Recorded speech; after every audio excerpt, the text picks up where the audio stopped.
I recently discussed the leaked plot for Star Wars The Rise of Skywalker and the photos which were circulating online for the movie.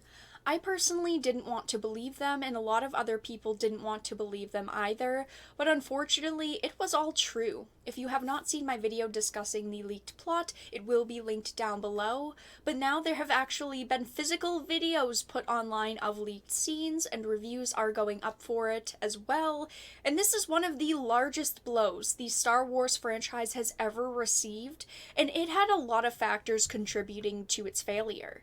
You had two directors, J.J. Abrams and Rian Johnson, that went back and forth on this trilogy's story.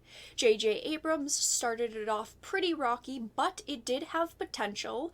Rian Johnson pushed it into the ground face first, and J.J. Abrams just wasn't talented enough to pick up the pieces. I personally think that he is a little bit overrated, but to each their own. This movie was supposed to be the end of the Skywalker saga. It was supposed to be the ending that all fans wanted. An ending that generations could look back on and remember fondly. And Disney has managed to create a monstrosity trilogy. This is what everyone feared would happen when Disney got a hold of the franchise. So the critic reviews for The Rise of Skywalker are finally in, and we know how critic ratings usually go, especially looking back at The Last Jedi. It had a 91% critic rating with 455 reviews, yet the audience score sits at 43% with 231,000 reviews.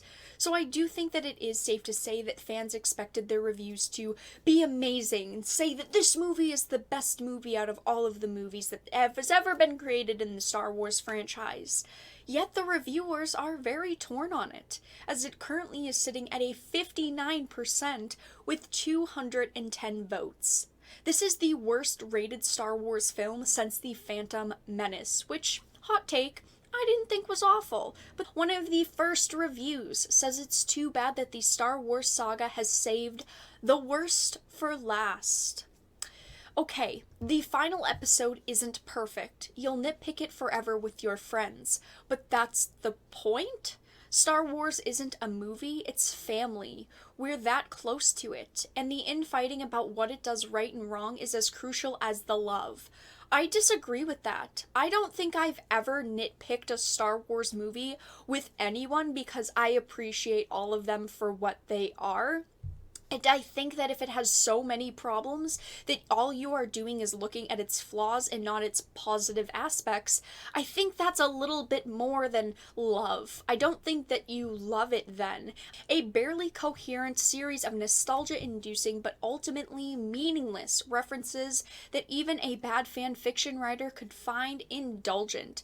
This is a huge problem with The Rise of Skywalker. As soon as they announced Palpatine, you knew that there was going to be issues with this because they didn't originally plan to have Palpatine as part of this. They threw him in at the last moment when they realized, wow, we really have killed off all of the nostalgic characters. What is the point for our fans of previous movies to come back and watch this movie if all of the nostalgia is dead? So they had to figure out which character they could bring in, and this is the result. The movie feels rushed to a lot of people, as you can see. A lot of critics think that this movie is rushed, and it is just meaningless in the end.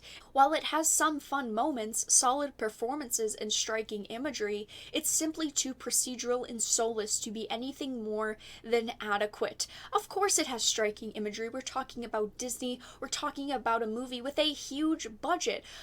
The imagery is probably great, but again, what is the point to have great imagery and fantastic cinematics when the story itself isn't coherent and isn't cohesive enough to the rest of the movies it is trying to fit into? Despite some clunky chunks of exposition, the action rockets along, powered both by its need to be more spectacular than ever before, and the script's desire to tie up the saga's many loose ends. It's a rousing finish. It really doesn't sound, though, like it ties up any loose ends. The only thing that they did to tie up loose ends was kill off any characters that previously existed that Disney themselves didn't create. The Rise of Skywalker has only managed to forget to make itself feel important, and as a result ends the Skywalker saga with a film of wondrous moments that becomes hollow when viewed as part of something larger. It may be a decent standalone film. You may walk into it and say, wow, that wasn't too bad, especially if you're a parent bringing your child or someone that was never really into Star Wars. But as a fan, as someone that wants more, this sounds hollow and just uncreative and unimaginative and a waste of time. It feels already that people think that it was too rushed for its own good, and that is a big problem.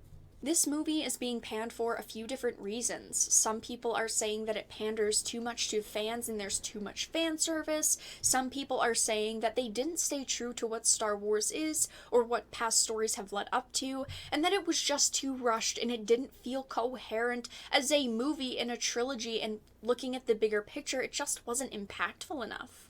Judging from the leaked plot alone, the movie sounds really bad. It's as if they had to whip something up fast and they didn't think through their decisions. Like, this movie was a rough draft of what they wanted and they never expanded deeper onto what they imagined. But if you want to hear the plot and how the Skywalker saga comes to an end, make sure to check out that video, which will be linked down below, and that is all that I really had to discuss in this video. If you are planning to go and see the movie, let everyone know in the comments section down below, or if you have seen this and you're watching this at a later date, let everyone know your thoughts on the movie. But if you enjoyed this video, please make sure to give it a like and share it, and of course if you did not, make sure to give it a dislike. I appreciate your support either way, but I will talk to you all again in the next video really soon.